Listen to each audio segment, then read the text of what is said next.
কিছু কিছু মানুষ বলে না যে শখের বয়সে শখ পূরণ করতে হয়, পরবর্তীতে বয়স হয়ে গেলে শরীরে শক্তি থাকে না, শখ পূরণ করা যায় না, তখন শক্তির প্রয়োজন। আসলে কি জানেন বিষয়টা, শখ হচ্ছে এক একজনের কাছে এক এক রকম। তো আপনি যেভাবে নেবেন, আপনার মানসিকতা মন মানসিকতা যেভাবে তৈরি করবেন সেভাবে হবে। কিছু কিছু ছেলে মেয়ে দেখবেন যে শুধু নিজেরটা বোঝে, যে নিজের একটা দামি মোবাইল লাগবে, নিজের একটা দামি বাইক লাগবে, না দামি একটা ক্যামেরা লাগবে, এটাই তার শখ। আর এই শখগুলো এই বয়সে পূরণ না হলে সে শেষ বয়সে কী করবে, এরকম একটা বিষয়।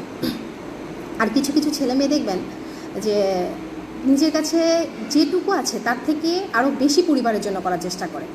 যে নিজে একটা ভালো ড্রেস নেওয়ার আগে মাকে একটা ভালো শাড়ি, বাবাকে একটা ভালো পাঞ্জাবি, বা ছোটো ভাই বোনকে তাদের একটা শখ পূরণ করা, এগুলো তাদের কাছে শখ।